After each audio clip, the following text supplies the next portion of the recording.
space is very, very unforgiving.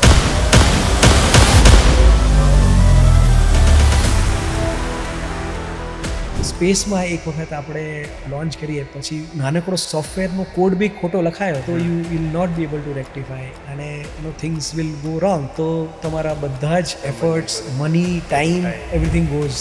અને સૌથી વધારે ઇમ્પોર્ટન્ટ આ વસ્તુ નેશનલ સિક્યોરિટી માટે બી બહુ ઇમ્પોર્ટન્ટ છે. કેવી રીતે? જ્યારે બી કોઈ બી ડિફેન્સને સર્વિલન્સની વાત કરીએ, તમે પેલા સ્કાય-ફાઈ મૂવીઝ જોયા, રાતે સોલ્જર્સ થર્મલ ગ્લાસીસ પહેરી અને રાતે જોઈ શકે. તમે જોશો તો રાતના જ સૌથી વધારે મોસ્ટલી વોરનો યુદ્ધ લડાતા હોય છે. તો એ ઇન્ટેલિજન્સ માટે થર્મલ ડેટાનો ખૂબ ઉપયોગ થાય છે. હમણાં તમે સાંભળ્યું હશે ઈરાન અને યુએસના યુદ્ધમાં ઈરાને યુએસનું જે સૌથી સોફિસ્ટિકેટેડ એરક્રાફ્ટ હતું, યુએસ એવું ક્લેમ કરે છે કે કોઈ બી રડાર સિસ્ટમ આ એરક્રાફ્ટ ડિટેક્ટ નથી કરી શકતી. છતાં ઈરાને એ એરક્રાફ્ટને મિડ એર ડિટેક્ટ કરી અને એને તોડી પાડ્યું. પેલા લેન્ડફિલ્સ હોય છે, બધા કચરાના ઢેર ઢગલા બધા હોય છે, ત્યાં તો ઘણું બધું ઘણીવાર બધા મિથેન ગેસ લીકેજ ને આ બધા પ્રોબ્લેમ્સ થતા હોય. ત્યાં બી તમારો યુઝ કેસ ઇમ્પ્લિમેન્ટ થઈ શકે. અમે એક યુઝ કેસ તો ઓલરેડી એક તુમકુર કરીને ડિસ્ટ્રિક્ટ છે કર્ણાટકામાં, તો ત્યાં અમે ઓલરેડી એ વસ્તુ ઇમ્પ્લિમેન્ટ કરી કે આ તમારું લેન્ડફિલ છે એમાં કોઈ જગ્યાએ મિથેન વધારે હઝાર્ડિયસ માત્રામાં ઉત્પન્ન થઈ રહ્યું છે કે કેમ. એક્ઝામ્પલ, તમારે ધારો કે ઇન્ડિયાને જ કવર કરવું છે તો એના માટે મિનિમમ 2 કે 3 સેટેલાઇટ જોઈએ. એ આખું બધું અગેન ઓર્બિટ ડિઝાઇનિંગ અને સોફ્ટવેરથી પ્લાન થાય. તો જે તમારું રોકેટ હશે, જે નોર્મલી આપણે ટીવીમાં કે લોન્ચિંગ જે બતાવતા હોય, same sequence, same system follow કરે, સેમ વસ્તુઓ બધી હોય. હવે આમાં છે ને મેઇન 3 કોમ્પોનન્ટ્સ હોય કોઈ બી સ્પેસ ટેકનોલોજીમાં. પણ એક તો આપણે જે જોઈએ છે, જે સેટેલાઇટમાં મોસ્ટલી મેક ઇન ઇન્ડિયા આપણું જે મિશન ચાલતું હોય છે, રાઈટ? તો તમારી સેટેલાઇટ્સ બધી મેડ ઇન ઇન્ડિયા 100% હોય છે અત્યાર સુધી? ત્યારે પહેલો પ્રશ્ન તો એવો આવતો કે તમે ખરેખર આપણે પોતાનું સેટેલાઇટ બનાવી શકીએ કે આપણે આ વસ્તુ અલાઉડ છે, સરકારે તમને અલાઉ કરશે?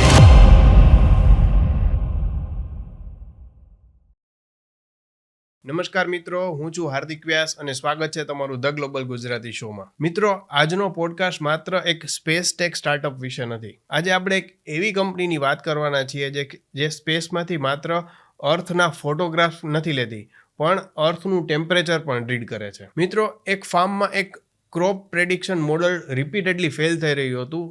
ટીમને સમજાણું કે પ્રોબ્લેમ અલ્ગોરિધમમાં નથી, પ્રોબ્લેમ એક એવા ટેમ્પરેચર ડેટાની હતી કે જે એક્ઝિસ્ટ જ નહોતો કરતો. અને એ મિસિંગ ડેટા પોઈન્ટમાંથી જન્મ લે છે અમદાવાદની આ સ્પેસ ટેક કંપની સેટ લિયો લેબ્સ. આજે આ કંપની એગ્રીકલ્ચરમાં ક્રોપ સ્ટ્રેસ આઈડેન્ટિફાઈ કરવાથી લઈ અને સિટીઝમાં હીટ આઇલેન્ડ શોધવા, ફોરેસ્ટ ફાયર અર્લી ડિટેક્ટ કરવા, ઇન્ડસ્ટ્રીયલ એમિશન્સ ટ્રેક કરવા અને ડિફેન્સ ઇન્ટેલિજન્સ સુધીની પોસિબિલિટીઝ ઉપર કામ કરી રહી છે. સેટેલાઇટ હજુ ઓર્બિટમાં પહોંચવાની જર્નીમાં છે, પણ કંપનીએ અપ્રોક્સિમેટલી 5.5 મિલિયનનું ફંડ રેઝ ઓલરેડી કરી ચૂકી છે અને publicly reported LOI pipeline $42 million પણ વધારે છે. પણ સેટેલાઇટ કંપની બિલ્ડ કરવી એ માત્ર ગ્રેટ આઈડિયા નથી મિત્રો. વર્ષો સુધી રેવન્યુની રાહ જોવી પડે છે, ઇમ્પોર્ટેડ કમ્પોનન્ટ્સ પર ડિપેન્ડન્ટ રહેવું પડે છે, ગવર્મેન્ટ સાથે કામ કરવું પડે છે અને ઇન્વેસ્ટર્સને એક એવી ટેકનોલોજી સમજાવવી પડે છે કે જે હજુ સુધી સ્પેસમાં પહોંચી જ નથી. અને જો એક લોન્ચ ફેલ થાય તો આખી કંપનીની ડિરેક્શન બદલી શકે એવી અનસર્ટિનિટી વચ્ચે કન્ટિન્યુઅસલી જીવવું પડે છે.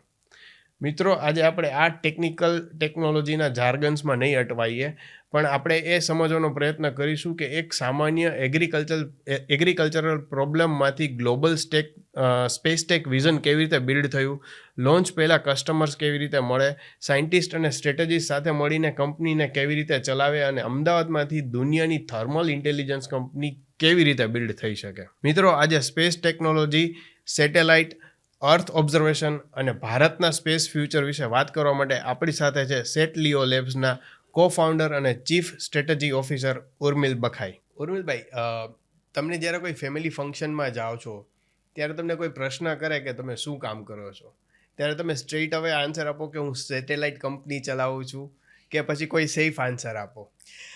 ના, તો જ્યારે કોઈ બી આપણે વાત કરીએ કે કોઈ બી કંપનીનું આપણે ડિસ્ક્રિપ્શન આપવાનું હોય કે આપણે શું કરીએ છીએ, તો એવું કહેવાય કે આપણા ઘરમાં દાદીમાને બી જો તમે સમજાવી શકો કે નાના 12 વર્ષના બાળકને બી જો સમજાવી શકો તો તમે સારું એને એક્સપ્લેન કર્યું કહેવાય.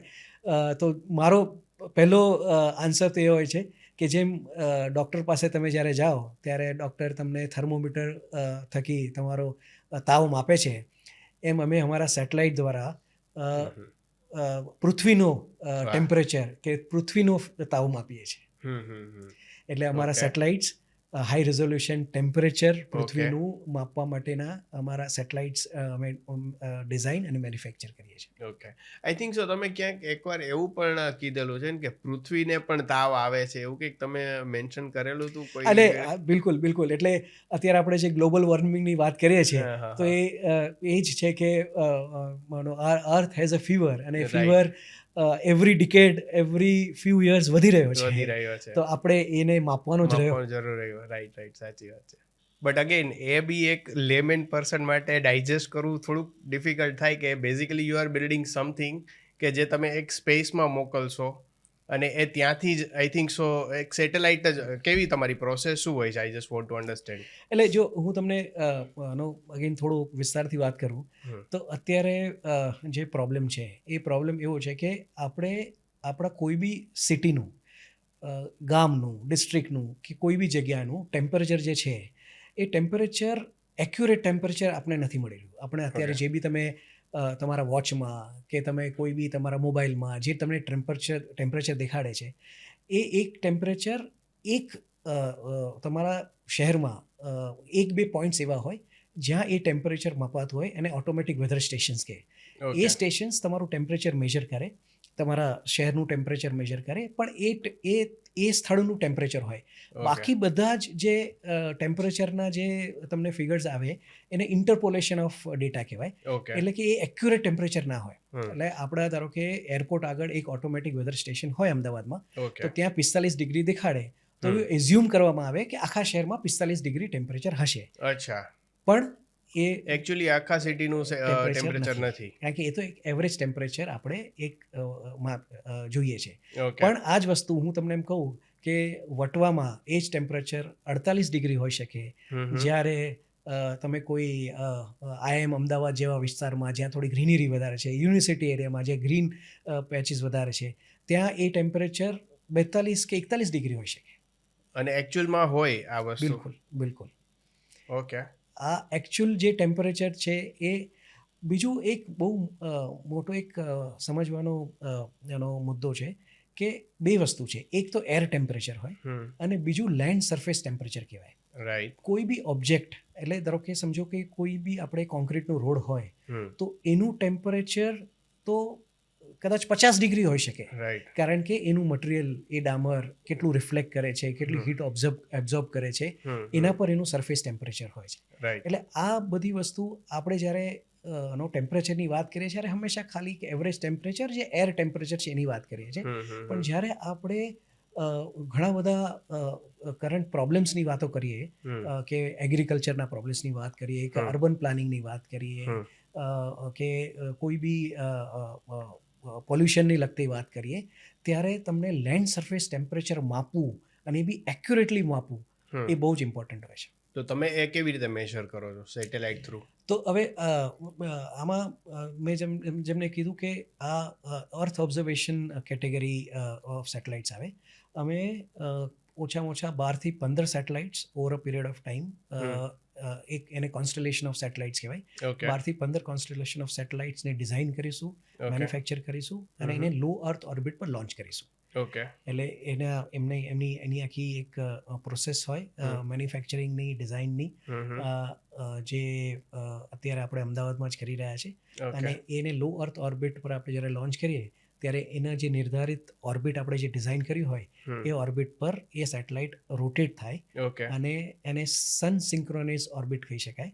એટલે એ ઓર્બિટ પ્રમાણે એ અલગ અલગ ફોટોગ્રાફ્સ કેપ્ચર કરે.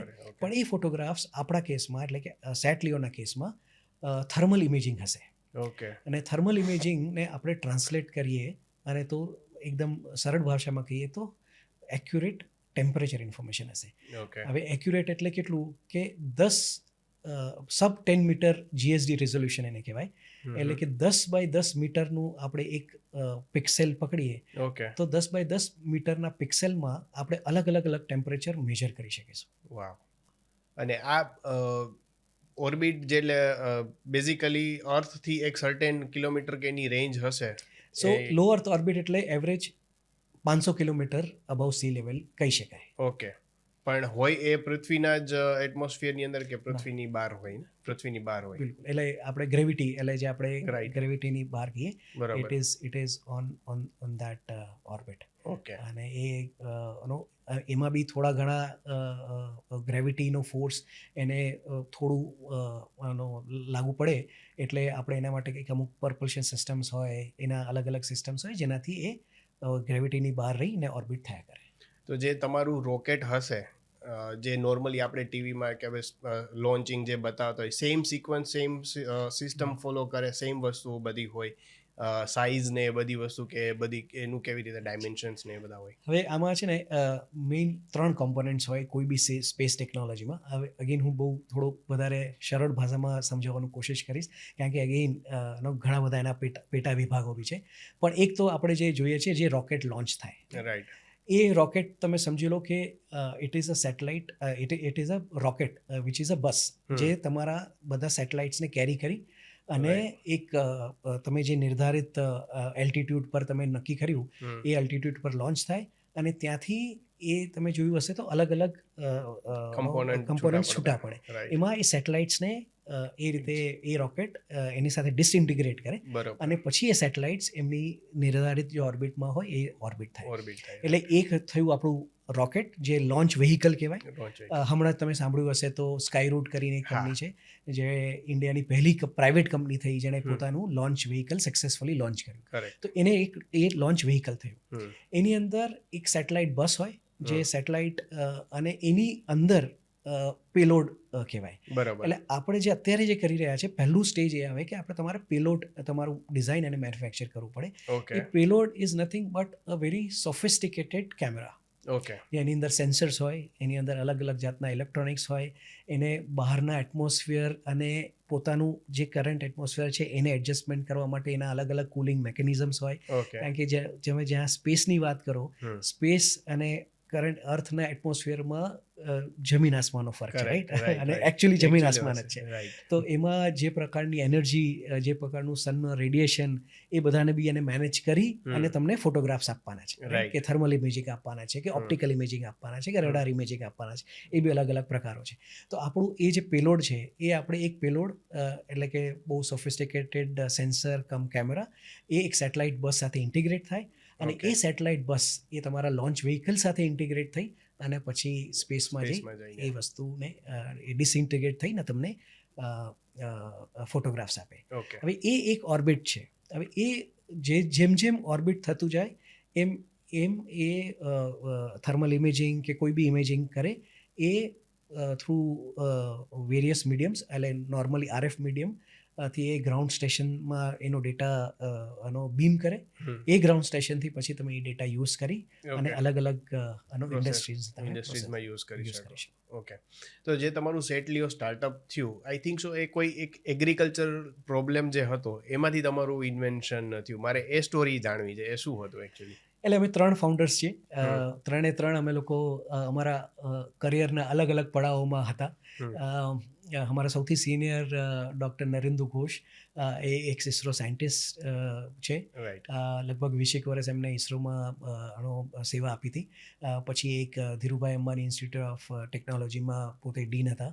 ઓકે. અને હું અને મારો એક બીજો એક પાર્ટનર છે, કો ફાઉન્ડર શ્રવણ, અમે લોકો એક ખાનગી કંપનીમાં અમે એક પ્રોજેક્ટ એક્ઝિક્યુટ કરતા હતા. ઓકે.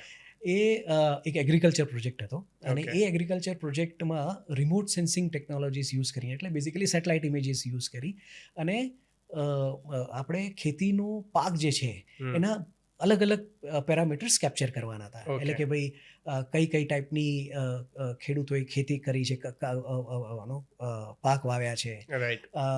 એની ઈલ્ડ કેટલી હશે, Okay. એનું હેલ્થ ક્રોપ હેલ્થ કેવું છે, ઓકે. એ બધું સેટેલાઇટ ઇમેજીસથી તમારે કરી અને પછી ફાર્મરને એડવાઇઝરી તમે આપી શકો ઓકે. કે ભાઈ ક્યારે તમારે એને વાવવાનું છે, અત્યારે હેલ્થ ખરાબ છે તો એને તમારે કઈ રીતે પેસ્ટિસાઇડ્સ આપવાના છે, એ Okay. ટાઈપની આખી એને ડિજિટલ એગ્રીકલ્ચર પ્રેક્ટિસ કહી શકાય. આ બધું સેટેલાઇટથી એ બધું જ સેટેલાઇટ ઇમેજીસથી, સેટેલાઇટથી જ આખું મેપિંગ થઈ અને એના પર પ્રોસેસ થાય, ડેટાનો પ્રોસેસ થાય અને ફાર્મરને પોતાની લેન્ડનું માં શું યોગ્ય પાત્ર ફર્ટિલાઇઝર છે કે પાણી આપવા, સિંચન છે, આ બધી જ વસ્તુની એડવાઇઝરી સેટેલાઇટ ઇમેજીસથી તમે આપી શકો.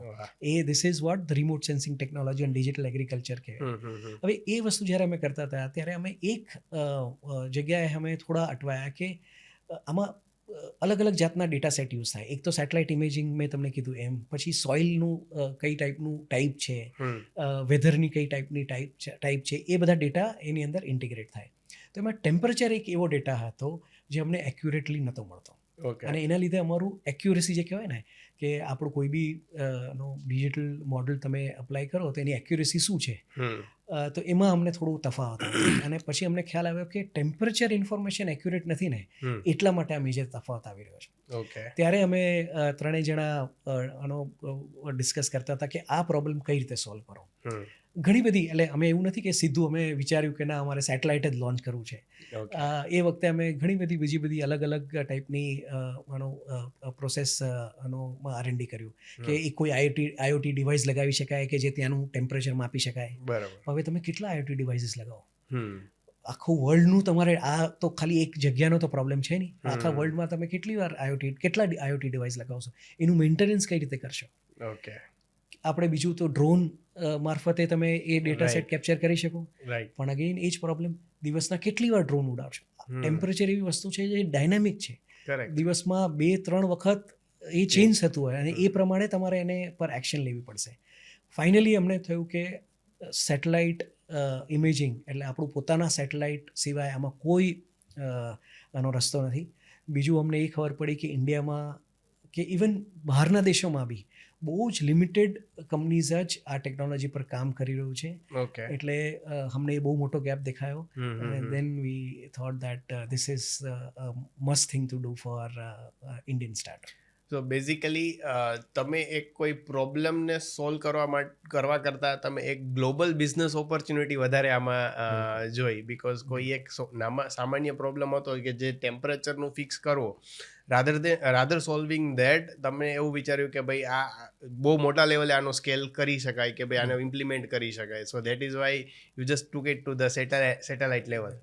બીજું હું તમને એડ કરું કે પછી અમને એ બી ખ્યાલ આવ્યો કે આ temperature information, lack of temperature information જે આપણે કહીએ એ ખાલી એગ્રીકલ્ચર પૂરતું જ સીમિત નથી. આ જ વસ્તુ તમે નેચરલ ડિઝાસ્ટર્સ ને પ્રિવેન્ટ કરવામાં ઉપયોગ લઈ શકો. For example forest fire. Forest fire globally બહુ જ મોટો પ્રોબ્લેમ છે. ઇન્ડિયામાં તો કદાચ સૌથી ઓછો છે.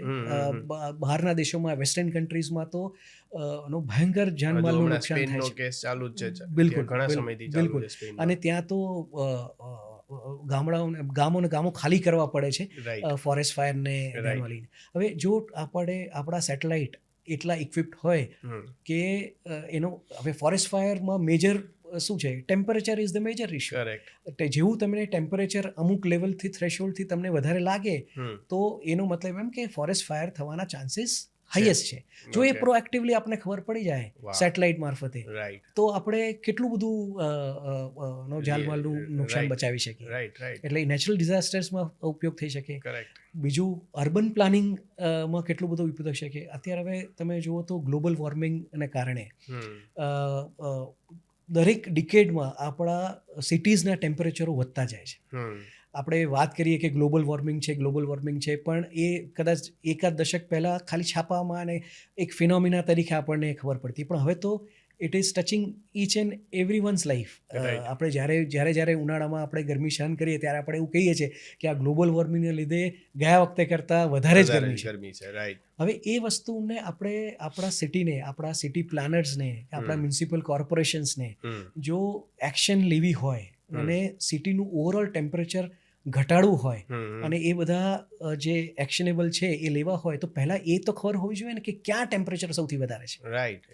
હું એમ કહું કે મારા સિટીમાં 45 ડિગ્રી ટેમ્પરેચર છે, પણ 45 ડિગ્રી 48 ડિગ્રી બી છે, તો એને હું પિન પોઈન્ટ તરીકે એ એરિયાને આઈડેન્ટિફાઈ કરું તો ત્યાં હું વધારે ગ્રીન કવર વધારી શકું, ત્યાં Right. વધારે શેડ્સ બનાવી શકું, રાઈટ ત્યાં હું બિલ્ડિંગ જે પરમિશન્સ છે એમાં હું બિલ્ડિંગ ઓનર્સને કહી શકું કે ભાઈ અહીંયા ગ્રીન એરિયા વધારે હોવો જોઈએ, કારણ કે ઓવરઓલ આ એરિયા બહુ ગરમ બહુ છે. ગરમ છે. તો બરોબર આ છે. બધું એક અર્બન માટે બી કેટલું ઇમ્પોર્ટન્ટ છે. હમ. અને સૌથી વધારે ઇમ્પોર્ટન્ટ આ વસ્તુ નેશનલ સિક્યોરિટી માટે બી બહુ ઇમ્પોર્ટન્ટ છે. કેવી રીતે? જ્યારે બી કોઈ બી ડિફેન્સના સર્વિલન્સની વાત કરીએ હમ. ત્યારે ટેમ્પરેચર એટલે બેઝિકલી હીટ સિગ્નેચર્સની વાત કરીએ. હમ. તમે પેલા સ્કાયફાઈ મૂવીઝ જોયા હશે Yes, કે yes. જેમાં રાતે સોલ્જર્સ glasses થર્મલ પહેરી, ગ્લાસીસ yes. પહેરી Yes, અને yes. રાતે જોઈ શકે. રાઈટ થર્મલ એક એવો ડેટા સેટ છે કે તમને રાતના પણ ઇમેજીસ આપી શકે. રાઈટ અત્યારના જે કરંટ સેટેલાઇટ્સ છે, જે ઓપ્ટિકલ સેટેલાઇટ્સ કહેવાય, જે હમ. ફોટોગ્રાફ્સ લે છે, એ સનના રિફ્લેક્શન પર ડિપેન્ડન્ટ છે. એટલે Okay. It turns blind at night.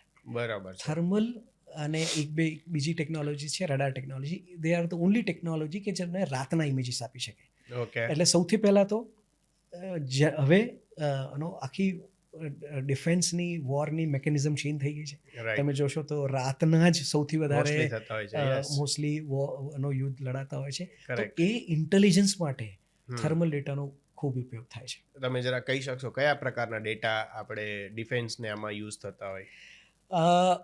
For example, આપણા કોઈ પડોશી દેશે બોર્ડર આગળ કોઈ એક સુરંગ મારફતે એમણે કોઈ એક્ટિવિટી ચાલુ કરી છે.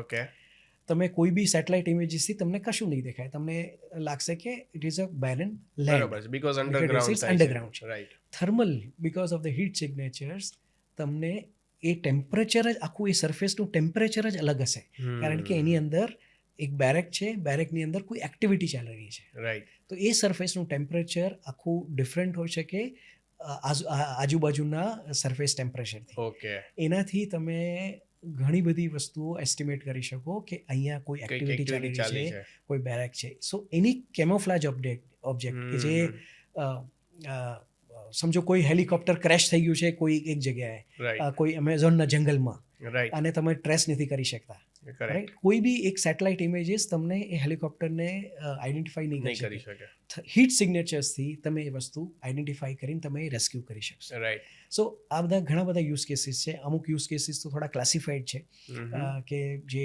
અમે અત્યારે ઓલરેડી અમુક ડિફેન્સ મિલિટરી ઓપરેશન સાથે ડિસ્કસ બી કરી રહ્યા છે, વાત બી કરી રહ્યા છે. ઓકે અને તમને બીજો એક એક્ઝામ્પલ, એક સિમ્પલ એક્ઝામ્પલ આપું. હમણાં તમે સાંભળ્યું હશે ઈરાન અને યુએસના યુદ્ધમાં ઈરાને યુએસનું જે સૌથી સોફિસ્ટિકેટેડ એરક્રાફ્ટ હતું Right. એ તોડી પાડ્યું. રાઈટ હવે એ એરક્રાફ્ટ યુએસ એવું ક્લેમ કરે છે કે કોઈ બી રડાર સિસ્ટમ આ એરક્રાફ્ટ ડિટેક્ટ ડિટેક્ટ નથી કરી શકતું. છતાં ઈરાને એ એરક્રાફ્ટને મિડ એર ડિટેક્ટ કરી અને એને તોડી પાડ્યું. ઓકે અને ઇટ ઇઝ એઝ્યુમ્ડ, અગેન આ બધી બહુ ક્લાસિફાઈડ ઇન્ફોર્મેશન હોય છે, પણ ઇટ ઇઝ એઝ્યુમ દેટ એ લોકો થર્મલ સિગ્નેચર્સથી, હીટ સિગ્નેચર્સથી આઈડેન્ટિફાઈ થઈ શકે. ઓકે સો આ બધી આ જે એટલે હું કહેવા માંગુ છું કે મિસાઇલ ટ્રેકિંગ રાઈટ કે એરક્રાફ્ટ ટ્રેકિંગ, આ બધા જે યુઝ કેસીસ છે એમાં બી થર્મલ ડેટા. અને અચ્છા, બીજું આ થર્મલ એટલે કે હમણાંની નવી ટેકનોલોજી નથી. ઓકે વર્લ્ડ વોર 2માં, વર્લ્ડ વોર 1માં જર્મની હેડ એનો થર્મલનો ઘણો ખાસો યુઝ કરેલો. ઓકે એટલે એકચ્યુઅલી તો થર્મલ ટેકનોલોજી ત્યાં એ વખતની ટેકનોલોજી છે, અને એ વખતથી ડિફેન્સમાં ઘણા રીતે યુઝ થાય છે. ઓકે પણ અત્યાર સુધી આપણી પાસે સેટેલાઇટ્સ નહોતા. કાં તો આપણી પાસે થર્મલ કેમેરાસ હતા, કાં તો Okay. થર્મલ બાયનોક્યુલર્સ હતા. પણ હવે હવે આ સેટેલાઇટ ફોર્મમાં જઈ રહ્યા છીએ આપણે. તો તમે જે વસ્તુ કરી રહ્યા છો એવા બીજા કોઈ આપણા બીજી કોઈ કન્ટ્રીમાંથી આ વસ્તુ કરી રહી છે, આ જ ટાઈપની સેટેલાઇટ્સનું ને થર્મલ ટેમ્પરેચર, અને ઇન્ડિયામાંથી બીજા કોઈ આવા સ્ટાર્ટઅપ્સ છે કે આપણે એક જ છીએ હજી? ના, એઝ ઓફ નાવ કોઈ આઈડેશન સ્ટેજમાં હોય તો ખબર નથી મને, પણ as of now we are the only company in India. આપણે પહેલા સ્ટાર્ટઅપ છે જે થર્મલ ટેકનોલોજી પર એમાં બી આપણા ગુજરાતી, એટલે બહુ જ ગૌરવની વાત કહેવાય. બિલકુલ. અને વર્લ્ડ વાઇડ પણ બહુ હેન્ડફુલ ઓફ કંપનીઝ છે. એક બે યુએસની કંપનીઝ છે, એક બે યુરોપની કંપની છે, જે લોકો થર્મલ સેટેલાઇટ્સ પર કામ કરી રહે છે. પણ તમને એક બીજી ગર્વની વાત કહું, એમાં બી આપણે બહુ યુનિક છીએ. હા હા આપણે જે થોડું ટેકનિકલ છે પણ એની અંદર અલગ અલગ બેન્ડ્સ હોય. Thermal Okay. ઇમેજિંગ કેપ્ચર કરવામાં બી અલગ અલગ ઇલેક્ટ્રોમેગ્નેટિક બેન્ડ હોય. એમાં અંદર નાના નાના બેન્ડ્સમાં તમે ઇમેજિંગ કેપ્ચર કરી શકો સો દેટ તમે વધારે ને વધારે ગ્રેન્યુઅલ ઇન્ફોર્મેશન કેપ્ચર કરી શકો. હમ હમ. આપણું સેટેલાઇટ જે હશે એ કદાચ વર્લ્ડનું પહેલું સેટેલાઇટ હશે જે એક જ પેલોડથી ડ્યુઅલ બેન્ડ કેપ્ચર કરશે. આ બધી જે ફોરેન સેટેલાઇટ્સ કંપનીઝ જેના પર કામ કરી રહી છે, અમુક સેટેલાઇટ્સ લોન્ચ બી કર્યા છે, એ કાં તો મીડિયમ વેવ ઇન્ફ્રારેડ MWIR કહેવાય બરોબર. એ બેન્ડ પર કામ કરી છે, અથવા લોંગ વેવ ઇન્ફ્રારેડ એના પર બેન્ડ પર કામ કરી રહી છે. Okay. આપણું પહેલું સેટેલાઇટ છે કે જે બંને બેન્ડ એક સાથે વાત કરી શકે. અને એનો તમને યુઝ કેસ ટ્રાન્સલેટ કરીને કહું હમ. તો એગ્રીકલ્ચરના પ્રોબ્લેમ્સથી માંડી અને ડિફેન્સના પ્રોબ્લેમ્સ કે ફોરેસ્ટ ફાયરના પ્રોબ્લેમ્સ આ બધા જ આપણું એક જ સેટેલાઇટથી આપણે કેપ્ચર કેપ્ચર કરી શકું. વાહ. આપણે જો કે મલ્ટિપલ સેટેલાઇટ્સ એટલે લોન્ચ કરીએ છીએ કે આપણે વધારે ને વધારે ફ્રીક્વન્સી પર આ ડેટા આપવો છે. તો એમાં તમારે કોઈ રેન્જ હોય સ્પેસિફિક કે આટલી રેન્જ આટલા કિલોમીટર સુધી જ કવર થાય સેટેલાઇટથી? ફોર એક્ઝામ્પલ તમારે ધારો કે ઇન્ડિયાને જ કવર કરવું છે તો એના માટે મિનિમમ 2 કે 3 સેટેલાઇટ જોઈએ એવી રીતના? હા, એ આખું બધું અગેન ઓર્બિટ ડિઝાઇનિંગ અને સોફ્ટવેરથી પ્લાન થાય. ઓકે. એ જે ઓર્બિટ જે એરિયા કવર કરે એમાં આપણે તમે મલ્ટિપલ ઓર્બિટ ડિઝાઇન કરી અને અલગ અલગ વર્લ્ડના ભાગને તમારે કેપ્ચર કરવાના રહે. ઓકે. એ બી એક પાસમાં અમુક કિલોમીટરનો સ્વાથ કહેવાય એને, કે એક કેમેરો જ્યારે અર્થ પર કે આપણું સેન્સર જ્યારે અર્થ પર ને ફોકસ કરતું હોય ત્યારે એક પાસમાં કેટલા કિલોમીટર એક સાથે કેપ્ચર કરી શકે છે. ઓકે. તો એ પણ તમારા એમાં બી ઘણા બધા ટ્રેડ ઓફ હોય. એટલે તમારે સ્વાથ વધારે જોઈએ તો તમારે રિઝોલ્યુશન તમને થોડું ઓછું આવે. રાઈટ. ઓછો સ્વાથ કરો તો રિઝોલ્યુશન હાયર. એટલે તમે જેટલા એરિયામાં ફોકસ કરો છો પર્ટિક્યુલરલી એ પર્ટિક્યુલર એરિયામાં તમને હાઈ રિઝોલ્યુશન ડેટા મળશે. તમારું બ્રોડ સ્પેક્ટ્રમ કરો છો લો તો રિઝોલ્યુશન. લો રિઝોલ્યુશન. એટલે તમારે અલ્ટિમેટલી તમારી જે એપ્લિકેશન્સ છે, મેં જેમ એગ્રીકલ્ચરની વાત કરી, અર્બનની વાત કરી, ડિફેન્સની, એ એપ્લિકેશનને સમજી કે આ ડેટા ક્યાંય કઈ જગ્યાએ મને કઈ રીતે એક્યુરેટલી કામમાં આવશે એ પ્રમાણે તમે તમારા સ્વાથને કે તમારા રિઝોલ્યુશનને તમારે પ્લાન કરવાનું. ઓકે. બટ તમારા કેસમાં એવું છે કે તમે એક જ સેટેલાઇટ, તમારા એક સેટેલાઇટથી તમે એગ્રીકલ્ચર પણ યુઝ કેસ કરી શકો એઝ વેલ એઝ ડિફેન્સને બી સર્વ કરી શકો. એના માટે તમારે બે કોઈ સેપરેટ રાખવાની જરૂર નથી. બિલકુલ. That's a good thing. બિલકુલ. અને એક બહુ કોસ્ટ ઇફેક્ટિવ થશે. કરેક્ટ. યસ. કારણ કે બહારની કંપનીઝને એક તો પહેલાં તો એ લોકોના કોસ્ટ સ્ટ્રક્ચર જ અલગ હોય છે. કરેક્ટ. આપણે તો બિકોઝ ઓફ ઇસરો હેરિટેજ એટલે આપણી ટીમમાં એક ફાઉન્ડર જ ઇસરો એક સાયન્ટિસ્ટ છે આપણી સાથે. પ્લસ આપણી સાથે જે મેનેજમેન્ટ લેયરમાં જે લોકો મિશન ડાયરેક્ટર્સ છે એ બધા બી એક્સ ઇસરોના સાયન્ટિસ્ટ છે. આપણા લગભગ અત્યારે 32 જણની ટીમ છે, એમાંથી 7-8 તો એક્સ ઇસરો સાયન્ટિસ્ટ જ છે, જે લોકો પાસે ડિકેડ્સ ઓફ એક્સપિરિયન્સ છે અને એનો આપણે ભરપૂર ફાયદો ઉઠાવી રહ્યા છીએ. ખૂબ જ સરસ. તમે આ જે વાત કરી ઇસરોની ને સાયન્ટિસ્ટની, આપણે જ્યારે મળ્યા બરોબર ત્યાં સુધી મને એવું જ હતું કે કોઈ પણ સેટેલાઇટને આ બધી વસ્તુ જે છે લોન્ચિંગનું કામ ગવર્મેન્ટ જ કરે છે, પ્રાઇવેટ ઓર્ગેનાઇઝેશનના હાથમાં જ આ વસ્તુ નથી. પણ તમારી સાથે વાતચીત કર્યા પછી મને ખ્યાલ આવ્યો રિસર્ચ કરીને કે okay now government is outsource બી કરે છે. આઈ મીન એ હવે પ્રાઇવેટાઇઝેશન ઉપર મૂવ થાય છે. તો આ પ્રોસેસ ક્યાંથી સ્ટાર્ટ થઈ અને આના વિશે થોડીક તમે આઈડિયા આપો તો કોઈ જે લોકો ફાઉન્ડર્સ, યંગ ફાઉન્ડર્સ છે કે જે સ્પેસ ટેકનોલોજીમાં કંઈ બિલ્ડ કરી રહ્યા હોય, બનાવવા માગતા હોય, તેમને કંઈક આઈડિયા મળે, વધારે નોલેજ મળે. અત્યાર સુધી ઇસરો એટલે આ હું કહું છું 2020 સુધી ઇસરો પાસે જ આ ટેકનોલોજી અને આ સત્તા હતી કે જે લોન્ચ વ્હીકલ્સથી કે સેટેલાઇટ લોન્ચ કરી શકે. 2020માં મિનિસ્ટ્રી ઓફ સ્પેસે સરકારે નક્કી કર્યું કે ઇસરોને વધારે ને વધારે પ્લાનેટરી મિશન્સ પર ફોકસ કરવું જોઈએ અને આ બધા જે અર્થ ઓબ્ઝર્વેશન કે જે બીજા નાના લો અર્થ ઓર્બિટ પર સેટેલાઇટ્સ છે એ સેટેલાઇટ્સ પ્રાઇવેટ કંપનીઝે કરવા જોઈએ. જે રીતે ડેવલપ કન્ટ્રીઝમાં, યુએસમાં, જે રીતે યુરોપમાં જે રીતે થઈ રહ્યું છે કે નાસા છે કે ઈસા છે, એ લોકો બધા મિશન ક્રિટિકલ જે પ્લાનેટ મંગલયાન, ચંદ્રયાન કે ભાઈ આપણે મૂન પર જવું છે, આપણે માર્સ પર જવું છે, એ પ્લાનેટ એક્સપ્લોર કરવા છે. તો ઇસરોને એ એ વસ્તુ ઈસરો પાસે જ છે ને, એ લેટ ઈસરો ડુ દેટ. હમ. પણ જે બાકીના બધા જે મિશન્સ છે કે જે સેટેલાઇટ્સ ડિઝાઇન કરવાની વાત છે, એ આપણે પ્રાઇવેટ કંપનીઝને એલાવ કરીએ. સો 2020માં સરકારે ઇનસ્પેસ કરીને એક સંસ્થાનું ગઠન કર્યું. ઓકે. એનું હેડક્વાર્ટર અમદાવાદમાં છે. અરે વાહ. આપણે બોપલમાં ડીપીએસ સ્કૂલથી હા, આગળ હા. ઈસરોનું જે કેમ્પસ છે હા, એની હા. અંદર જ ઇનસ્પેસનું આખું ફેસિલિટી છે. ઓકે. મારા હિસાબે મિનિમમ 1,000 કરોડનું ઇન્વેસ્ટમેન્ટ ખાલી એ ફેસિલિટી પાછળ શું થયું છે. વાત છે. હા, હા. અને એ ઇનસ્પેસ એક રેગ્યુલેટર જ નથી, એટલે એ રેગ્યુલેટ તો કરે જ છે બધા સ્ટાર્ટઅપને, કારણ કે Okay. આમાં બી તમારે અમુક પરમિશન્સ આ તે બધું લેવું પડે, પણ એ પ્રમોશન બોડી તરીકે બી કામ કરે છે. ઓકે. એટલે સ્ટાર્ટઅપ્સને પ્રમોટ કરવા, સ્ટાર્ટઅપ્સને ફેસિલિટીઝ આપવી. ઓકે. અમે જ્યારે શરૂ કર્યું ત્યારે અમારી પાસે તો કોઈ ફેસિલિટી હતી જ નહીં.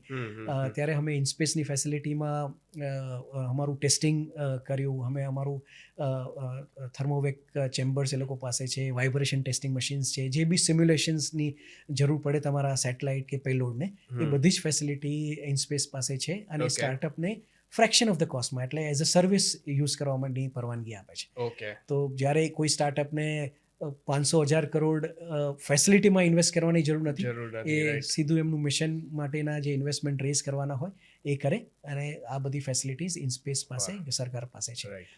તો આના લીધે અત્યારે આપણે 2020 પછી એવું કહેવાય છે કે મોર દેન 350 સ્પેસ ટેક સ્ટાર્ટઅપ્સ ઇન્ડિયામાં રજિસ્ટર થયા છે. વાહ, શું વાત છે.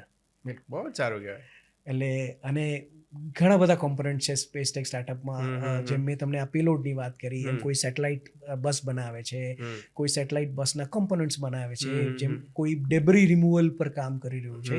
હવે સ્પેસમાં બહુ બધી અત્યારે જેમ જ્યારે યુએસ અને ડેવલપ કન્ટ્રીઝ તો બહુ ટાઈમથી સેટેલાઇટ્સ લોન્ચ કરે છે. કરેક્ટ. તો ત્યાં આગળ સ્પેસમાં બી ટ્રાફિક થઈ રહ્યો છે, હા, ડેબ્રિસ થઈ રહી છે, રાઈટ. તો એના પર કામ કરે છે. અલગ અલગ જાતના હવે તો સ્પેસમાં ડેટા સેન્ટર કરવાની વાતો ચાલી રહી છે. શું વાત છે. તો there are more than 350 space tech startups now. Okay. And it is completely after 2020 only, જ્યારે ગવર્મેન્ટે ઓપન અપ કર્યું કે પ્રાઇવેટ કંપનીઝને બી આમાં આવવું જોઈએ. ઓકે. તો આપણે જે તમારો ફર્સ્ટ યુઝ કેસ હતો એગ્રીકલ્ચર પ્રોડક્ટનો, એમાં જે પેલા સ્ટ્રેસ ટેસ્ટ કરીને હોય ક્રોપ માટે, એ મને સમજવું છે એ શું હોય અને એમાં તમે કેવી રીતે યુઝફુલ તમારું થાય છે. તો આપણે જોવા જઈએ તો સૌથી વધારે પ્રોબ્લેમ કોઈ બી ખેડૂતોને કે ફાર્મરને અને એગ્રીકલ્ચર ઓવરઓલ ઇકોસિસ્ટમને બે વસ્તુમાં છે. એક તો ડ્રોટ પ્રિડિક્શન, કે ડ્રોટ જ્યારે દુકાળ પડવાનો હોય એની ઇન્ફોર્મેશન જો મને વહેલાસર મળી જાય તો એના પર ઘણો બધો ખેડૂતનો ફાયદો થઈ શકે. થર્મલ ડેટા એક ટેમ્પરેચર મારફતે ક્રોપનું વોટર સ્ટ્રેસ લેવલ માપી શકે થ્રુ સેટેલાઇટ ઇમેજીસ. તમારે ફિઝિકલી જવાની જરૂર નથી. સેટેલાઇટ ઇમેજીસથી તમારા એગ્રીકલ્ચર એરિયામાં તમારા જે ક્રોપ્સ તમે કર્યા છે એમાં વોટર સ્ટ્રેસ લેવલ કેટલું છે એ મેજર કરી શકે. એના કારણે ઓલમોસ્ટ 15 દિવસ પહેલાં તમે દુકાળ થવાની સંભાવના કેટલી છે, દુકાળ સ્પ્રેડ થવાની સંભાવના કેટલી છે, એ તમે ફાર્મરને એડવાઇઝરી આપી શકો.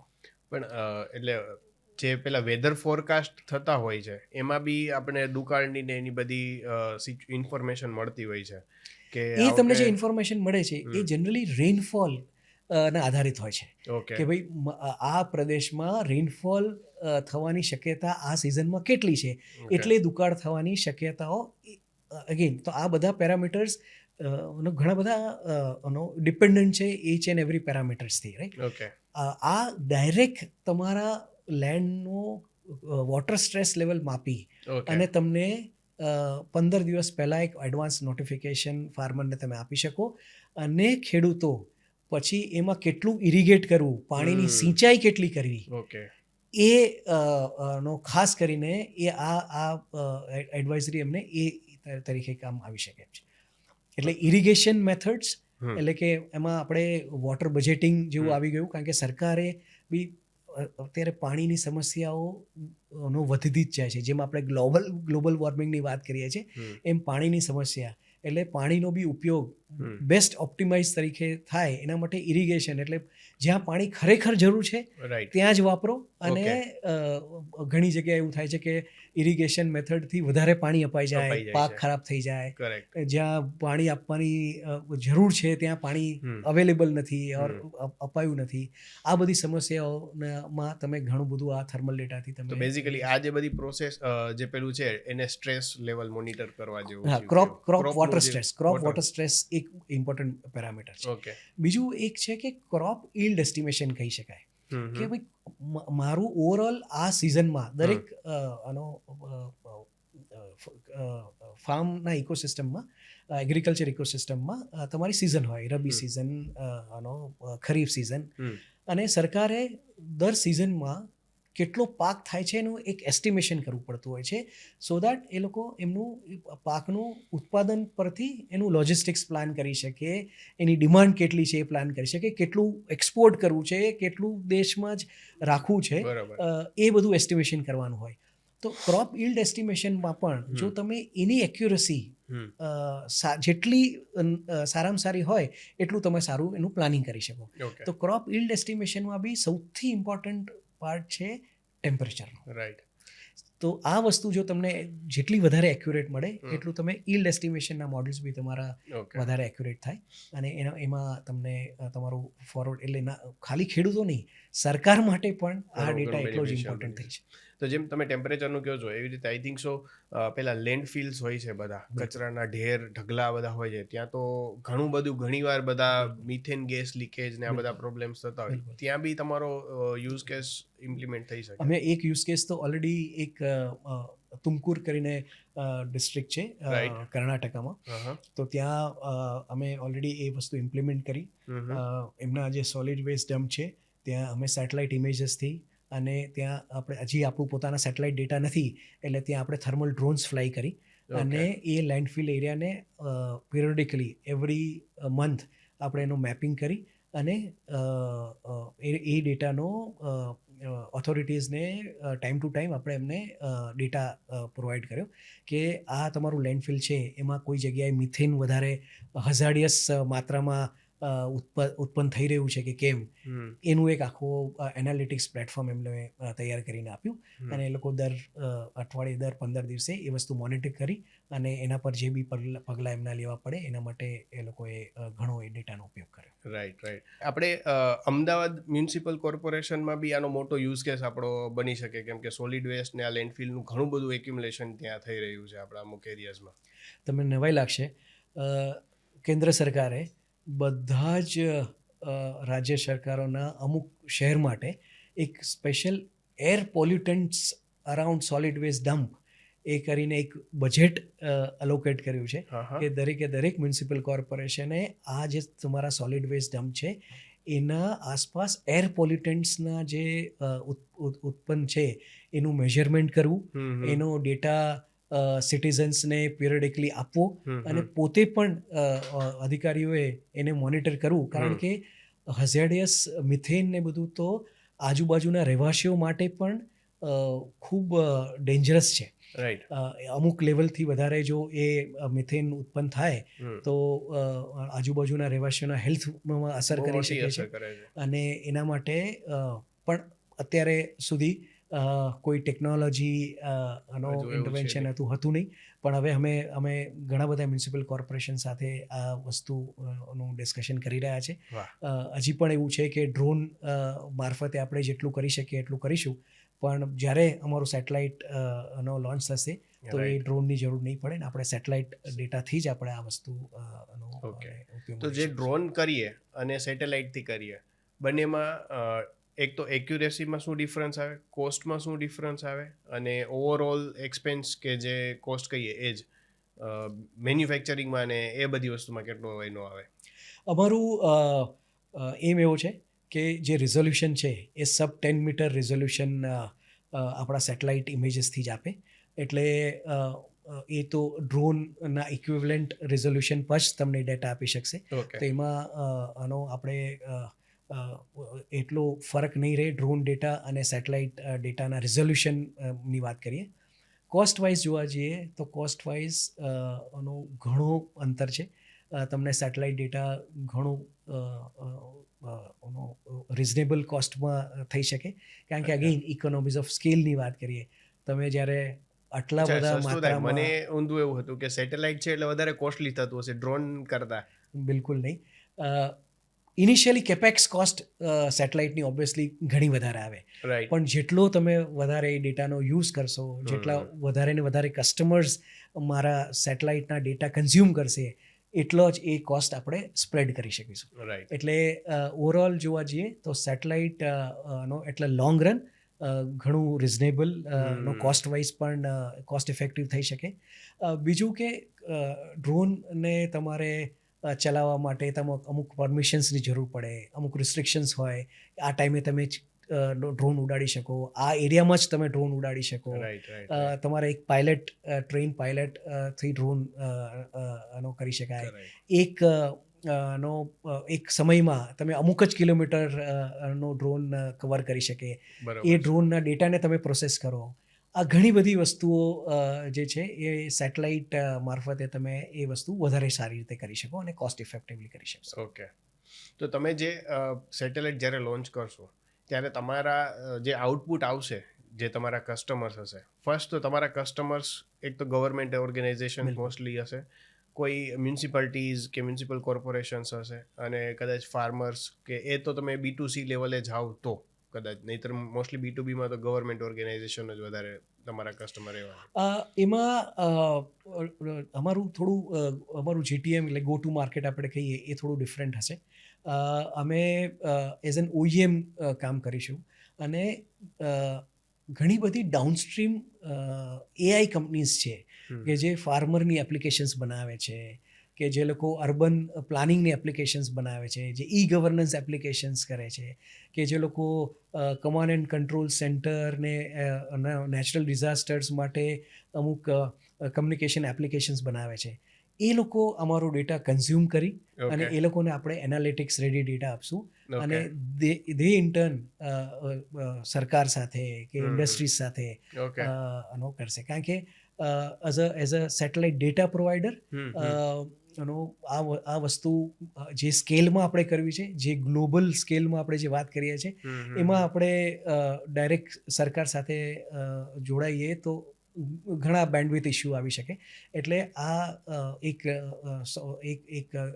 GTM સ્ટ્રેટેજી અમે વિચારી છે કે આપણે ડાઉનસ્ટ્રીમ કંપનીઝને આ ડેટા પ્રોવાઈડ કરશો. સો બેઝિકલી તમે આઉટપુટ જે તમારું આપશો એઝ અ ડેટા API આપશો, ડેશબોર્ડ્સ આપશો, કે પછી મોસ્ટલી API જ કન્ઝ્યુમેબલ ડેટા હશે?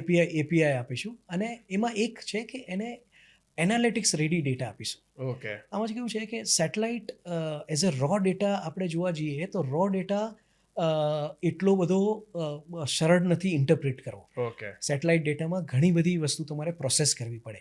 હવે એ આપણે જો બીજી કોઈ કંપનીઝના પર ડિપેન્ડન્ટ રહીએ તો જેટલો આપણે જોઈએ એટલો ફાયદો કદાચ એ લોકોને એટલી સ્કિલ્સ ના હોય સેટેલાઇટ ડેટાને ઇન્ટરપ્રેટ કરવાની, તો ના મળી શકે. એટલે આપણે એને સેટેલાઇટ રો ડેટા જે છે એને આપણે AI અને મશીન લર્નિંગ અલ્ગોરિધમ્સથી એને પ્રોસેસ કરી શકું. એના જે ઇન્સાઇટ્સ છે, જે મેજર ઇન્ડસ્ટ્રીને અલગ અલગ ઇન્સાઇટ્સ હશે, એ ઇન્સાઇટ્સ આપણે API મારફતે આપણે આપીશું. પછી દેન આફ્ટર બધી પ્રાઇવેટ સેક્ટરની કંપનીઝ છે એ ડેટાને પ્રોસેસ કરી અને પોતાના ઇન્ડિવિજ્યુઅલ યુઝ કેસ ડેવલપ કરી શકે, અને પછી એ જે તે ઇન્ડસ્ટ્રીને સર્વ કરવું હોય તે રીતે કરી શકે. બ્રિલિયન્ટ આઈડિયા, ખરેખર વેરી ગુડ. તો અત્યાર સુધી તમે આઈ થિંક સો $5.5 મિલિયન જેટલું ફંડિંગ રેઝ કરેલું છે, રાઈટ? અને ઓલરેડી તમારી પાસે 42 million I think so letter of intent already છે. તો પહેલાં તો તમે જ્યારે પ્રોસેસ કરતા, ફંડિંગની પ્રોસેસ મારે જાણવી છે તમારી. અત્યાર સુધી તમે કેટલા ઇન્વેસ્ટર્સને પીચ કરેલું છે ટોટલ, અને એ એક્સપિરિયન્સ તમારો કેવો હતો? કેમ કે સ્પેસ ટેકનોલોજીમાં જવું, એ વિઝન હોવું, એના માટે બહુ લિમિટેડ ઇન્વેસ્ટર્સનું જ તમારી પાસે એક બકેટ રહે કે મારે આ જ લોકોને પીચ કરવાનું છે, આઈ થિંક સો. બિલકુલ. પહેલાં તો જ્યારે અમે શરૂ કર્યું ત્યારે અમારા ત્રણમાંથી કોઈની પાસે એવો અનુભવ નહોતો કે જ્યાં અમે પહેલાં કોઈ કેપિટલ રેઝ કરી હોય Correct. કે વીસી ઇકોસિસ્ટમ કોને કહેવાય, Right. કઈ રીતે કેપિટલ રેઝ કરવું, કોને અપ્રોચ કરવો, એ એક બહુ મોટો પ્રશ્ન હતો. ઘણી જગ્યાએ આપણે એમ થાય કે ભાઈ આ બહુ રિસોર્સફુલ માણસ છે, તો એમની સાથે આપણે જ્યારે વાત કરીએ ત્યારે પહેલો પ્રશ્ન તો એવો આવતો કે તમે ખરેખર આપણે પોતાનું સેટેલાઇટ બનાવી શકીએ કે આપણે આ વસ્તુ અલાઉડ છે, સરકારે તમને અલાઉ કરશે? Exactly. એટલે ત્યારથી આ બધા એવા પ્રશ્નો બી અમે Correct. ફેસ કર્યા અને ત્યારથી બધું કન્વિન્સિંગ ચાલુ કર્યું. ઘણા બધા બારણાઓ ખખડાવ્યા, ઘણા બધા ફેમિલી ઓફિસીસમાં કોઈના કોઈ રેફરન્સથી પીચ કરી. ગુજરાતમાં તો તમે કહો તો ઘણા બધા રિયલ એસ્ટેટ બિલ્ડર્સ જે લોકો પાસે અઢળક પૈસા છે કે જે લોકોને કંઈક ને કંઈક ટેકનોલોજીમાં ઇન્વેસ્ટ બી કરવું છે. અનફોર્ચ્યુનેટલી આ વસ્તુ સમજાવી બહુ અઘરી હોય એ Right. લોકોને, એટલે અમને ક્યાંય જગ્યાએ એટલો બધો સક્સેસ મળ્યો નહીં. પણ કહેવાય ને કે એક કડીથી બીજી કડી કરતાં ફાઇનલી અમે આઈએમ અમદાવાદ માં પહોંચ્યા. અને આઈએમ અમદાવાદે અમને ખૂબ મદદ કરી. આઈએમ અમદાવાદ વેન્ચર્સ છે, જે એક ઇન્ક્યુબેશન સેન્ટર છે જે સ્ટાર્ટઅપ્સને હેન્ડહોલ્ડ કરીને આખી વીસી ઇકોસિસ્ટમ સાથે ઇન્ટ્રોડ્યુસ કરે છે. Okay. પોતે પણ ઇન્વેસ્ટ કરે છે, Okay. પણ ડીપ ટેક કે સ્પેસ ટેકમાં જેટલી અમાઉન્ટ ઓફ ઇન્વેસ્ટમેન્ટની જે જરૂર હોય Right. એ કોઈ એક વીસી કે VC એક ના ઇન્ક્યુબેશન સેન્ટર ના કરી ના શકે. કરી શકે. એટલે એક આખું કન્સોર્શિયમ કે આખી ઇકોસિસ્ટમે સાથે આવવું પડે. એમાં એક વીસી લીડ કરે અને બાકી પછી ફોલોઅપ રાઉન્ડ હોય. તો એવી રીતે જ અમે આઈએમ અમદાવાદ સાથે જોડાયા. એ લોકોએ અમને ઘણા બધા લીડ્સ આપી. મારા હિસાબે ઓછામાં ઓછા 50-60 ઇન્વેસ્ટરો સાથે તો અલગ અલગ જાતની પિચ કરી હશે.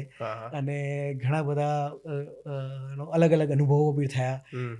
વિચિત્ર સવાલો આવ્યા, વિચિત્ર પ્રોબ્લેમ્સ આવ્યા, વિચિત્ર ઓબ્જેક્શન્સ આવ્યા કે કોઈ એક એવું એક્ઝામ્પલ આપો. વિચિત્ર સવાલ કે વિચિત્ર સવાલ એટલે એક તો આવું કે Objection. ખરેખર આવું એલાઉડ છે કે નહીં. Right. પછી ઘણા બધા કે તમારે આના માટે તમારે પોતાના સેટેલાઇટ્સ છોડવાની શું જરૂર છે? તમે બીજા કોઈ લોકો સાથે કોલાબરેટ કરી, ઈસરો સાથે કોલાબરેટ કરીને તમે એ લોકોનો ડેટા લઈને પ્રોસેસ કરીને તમે જે યુઝ કેસીસની વાત કરો છો તો એમાં બી તમે કરી શકો. એટલે અલગ અલગ વ્યૂ પોઈન્ટ્સ હોય.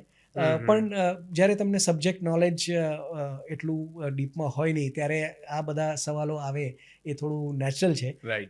પણ એ ઓબ્જેક્શન્સ સોલ્વ કરતાં ફાઇનલી અમારું પહેલું અમને પ્રી-સીડ રાઉન્ડ અરાઉન્ડ 2.3 મિલિયનનું અમારું પહેલું પ્રી-સીડ રાઉન્ડ હતું. એ અમે ક્લોઝ કર્યું. Okay. જેની અંદર ડીપ ટેક ઇન્વેસ્ટર્સ 2-3 હતા. આઈએમ અમદાવાદ હતું, Okay. આપણું ગુજરાતનું એક GVFL કરીને ફંડ છે, એ હતું, મિરાક વેન્ચર્સ એને આખું લીડ કર્યું અને એ અમારું પ્રી-સીડ રાઉન્ડ હતું. Okay. અને પછી પાછું અમે એક બીજું હમણાં પ્રી સિરીઝ એ રાઉન્ડ બી ક્લોઝ કર્યું Okay. કે જેમાં એક્ઝિસ્ટિંગ ઇન્વેસ્ટરોએ તો વધારે બીજા પૈસા ઇન્વેસ્ટ કર્યા જ, Okay. પણ એની સાથે એક બીજું એક યુનિકોર્ન વેન્ચર્સ કરીને, ઇન્ડિયા વેન્ચર્સ કરીને છે, Right. એ લોકોએ બી દે રોટ અ ચેક, એટલે એ લોકો પણ જોડાયા. એટલે Okay. અત્યાર સુધી અમે 3 રાઉન્ડ કરી ચૂક્યા છે, Okay. 5.3 મિલિયનના Right. ટોટલ.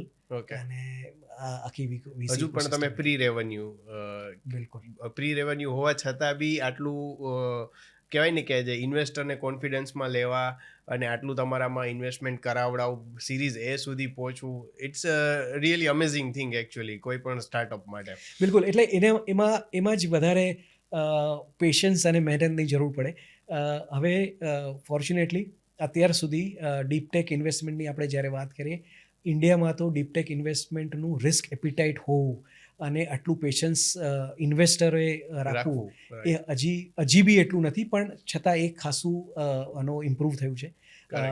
ઘણા બધા ઇન્વેસ્ટર્સ ડીપટેકને સમજે છે, કારણ કે તમે જેમ કીધું એમ પ્રી રેવન્યુ હજી બી અમે અમારું ઓછામાં ઓછા 2 મિશન લોન્ચ કરીશું, એ પછી જ રેવન્યુ એક્સપેક્ટ કરી શકાશે.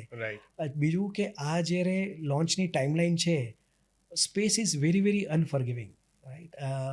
સ્પેસની અંદર આપણે ધારો કે સોફ્ટવેરમાં કોઈ જગ્યાએ બગ આવે તો આપણે આખી રાત જાગી અને એ સોફ્ટવેર બગને સોલ્વ કરી શકીએ છીએ. રાઈટ. સ્પેસમાં એક વખત આપણે લોન્ચ કરીએ પછી એક નાનકડો સોફ્ટવેરનો કોડ બી ખોટો લખાયો તો you will not be able to rectify અને થિંગ્સ વિલ ગો રોંગ. તો તમારા બધા જ efforts, money, time, everything goes on the toss. So એટલે એ રીતે બહુ અનફર્ગિવિંગ છે, બહુ રિસ્કી બિઝનેસ ફોર ઇન્વેસ્ટર્સ થઈ જાય છે. પણ આઈ થિંક હવે જેમ જેમ સક્સેસ મળી રહી છે ઇન્ડિયન સ્પેસ ટેક સ્ટાર્ટઅપ્સને, જેમાં સ્કાયરૂટનું એક્ઝામ્પલ છે, એવી રીતે પ્રિવિયસલી બી ઘણી બધી સ્પેસ ટેક સ્ટાર્ટઅપ્સ એ સક્સેસ મેળવ્યો છે. અને એ રીતે હવે ઇન્વેસ્ટર્સને બી કોન્ફિડન્સ આવતો જાય છે કે લોંગ ટર્મ ગેમ છે, પણ it is a multiplying valuation game. બરાબર. તો જ્યારે તમે ગવર્મેન્ટ સેક્ટર સાથે વર્ક કરો અને પ્રાઇવેટ સેક્ટર સાથે વર્ક કરો, એમાં તમને વધારે ડિફરન્સ દેખાય ખરો કે ડીલ કરવામાં કોઈ પણ રીતે? બિલકુલ દેખાય.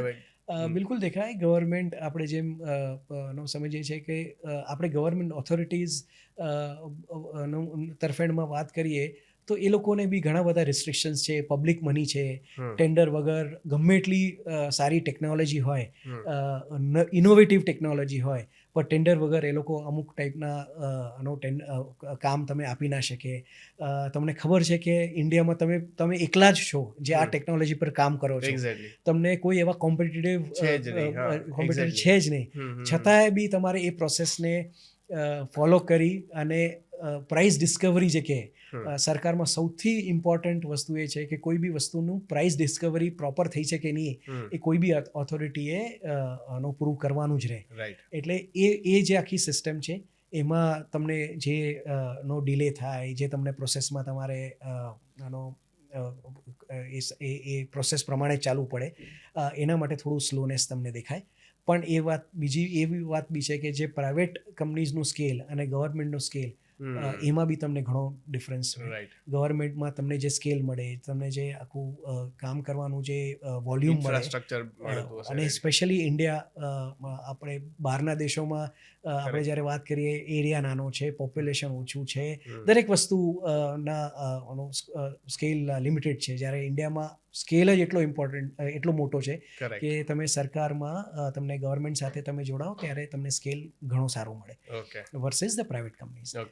એટલે આ વસ્તુ એવી છે કે કોઈ બી બિઝનેસમાં મારા હિસાબે નોટ ઓનલી સ્પેસ ટેકનોલોજી પણ કોઈ બી બિઝનેસમાં આ બેલેન્સ હોવું બહુ જરૂરી છે જ્યારે તમે એન્ટરપ્રાઇઝ પ્રાઇવેટ કંપનીઝને બી કામ કરો. Right. So why I am asking is because કે તમારા મેઇન કસ્ટમર્સ ગવર્મેન્ટ છે, as we discuss earlier, right? તો એ વસ્તુ તમારે કન્વે બી તમારા ઇન્વેસ્ટર્સને કરવી પડે કે જે લોકો તમારામાં ફંડ ઇન્વેસ્ટ કરવાના છે, while you are raising the fund, બરોબર? એ વસ્તુ you have to make them aware કે ભાઈ this is going to be an ongoing process or long term process because we are going to deal with government. તો એમાં સાઈડથી government સાઈડથી tenders, projects લેવા, એમાંથી રેવન્યુ જનરેટ કરવી, that's gonna be some time efficient કે એ process છે કે જેમાંથી આપણે પાસ થવું પડે. અને એ પ્રકારની મેચ્યોરિટી અને પેશન્સ ખાસ તો ઇન્વેસ્ટર્સને પણ હોવી જોઈએ, જરૂરી છે, રાઈટ?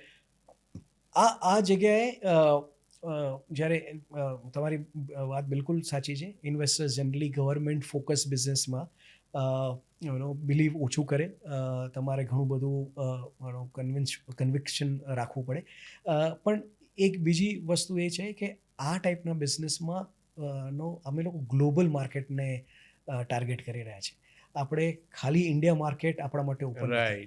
જ્યારે ગ્લોબલ માર્કેટ્સની વાત કરીએ ત્યારે આ સિનારીઓ આખો ચેન્જ થઈ જાય છે. જ્યારે તમે એમ કહો છો કે ફાર્મર્સ, તો ફાર્મર્સ અહીંયા ઇન્ડિયામાં ફાર્મર્સ તમારી ટેકનોલોજીને અફોર્ડ કદાચ નહીં કરી શકે, ગમે એટલી કોસ્ટ ઇફેક્ટિવ હશે. ફાર્મર પોતાના કારણ કે આપણા પાસે નાના ફાર્મલેન્ડવાળા ફાર્મર્સ છે, જે લોકો પાસે જમીન નાની છે, એ લોકો કોઈ ટેકનોલોજી પાછળ ખર્ચી શકે નહીં.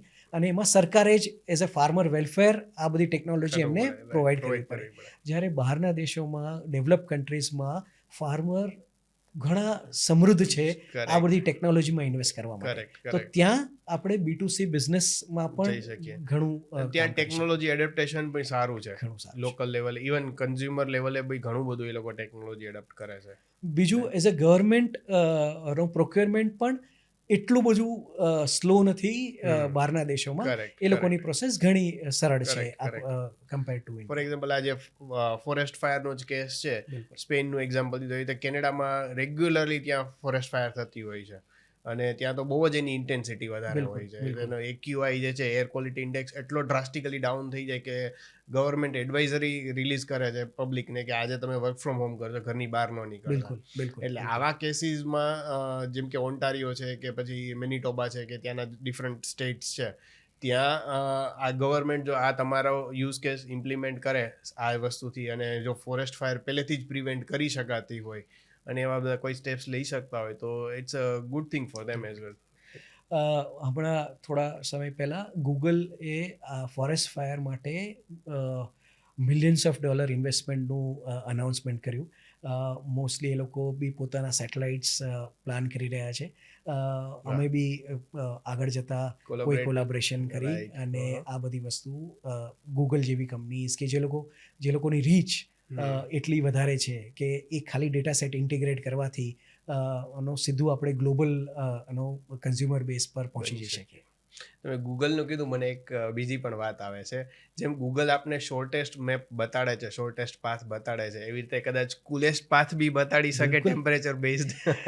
આ વસ્તુ તો અમારું ડ્રીમ છે. હા. અમે ત્રણેય ફાઉન્ડર્સનું વાહ. As a company this is આપણે કહીએ ને કે તમારે finally what is the destination. તો this milestone is very close to our heart કે એક અમારે એ દિવસ લાવો છે જ્યાં તમે જેવો તમારો ગૂગલ મેપ ખોલો એમાં નોટ ઓનલી તમને traffic data, shortest distance, right. Traffic layer. પહેલાં જ્યારે આપણે ગૂગલ યુઝ કર્યું ત્યારે આપણે એમ થતું હતું કે મારો ઘરનો રસ્તો મને ગૂગલ દેખાડશે, મને શું ખબર નથી મારા ઘરનો Right. રસ્તો, પણ છતાં આપણે ગૂગલમાં અત્યારે એટલે જોઈએ જોઈએ છે છે. કારણ કે આપણે Traffic ટ્રાફિકની ઇન્ફોર્મેશન જોઈએ છે, રાઈટ. એટલે એક ટ્રાફિકનું લેયર એડ કર્યું.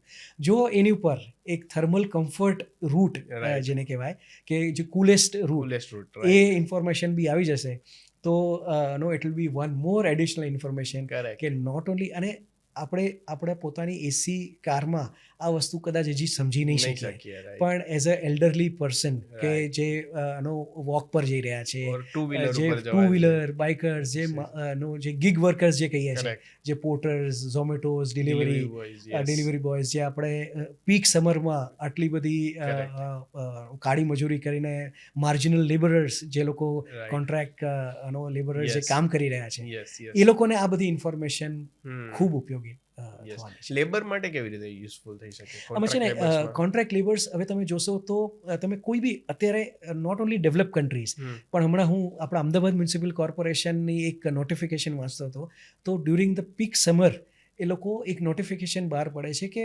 બપોરે 1:30 થી 4 કોઈ બી લેબરે શ્રમજીવીઓએ કામ કરવા જવું નહીં. એક એડવાઇઝરી બહાર પડે છે, અચ્છા, ઓફિશિયલ ઓફિશિયલ એડવાઇઝરી બહાર પડે છે. હા. હવે એ શેના પર છે? ટેમ્પરેચર પર છે.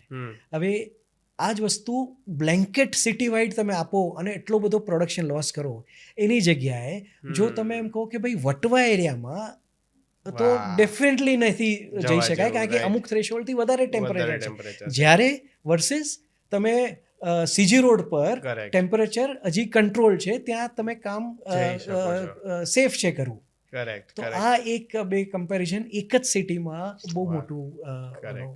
અને આનો કોમર્શિયલી યુઝ બી થઈ શકે, બિલ્ડર્સ કે એ Builders રીતે છે. કરી શકે. ઇન્સ્યોરન્સ કંપનીઝ હા હા. હવે એક આપણા જ સેવા કરીને એક કંપની છે, આપણે NGO છે, એ લોકો શ્રમજીવીઓ માટે લેબર ઇન્સ્યોરન્સ નો બહાર પાડ્યો હતો કે ઓકે. જેમાં આ જ પ્રમાણની જે એડવાઇઝરી હોય કે જ્યારે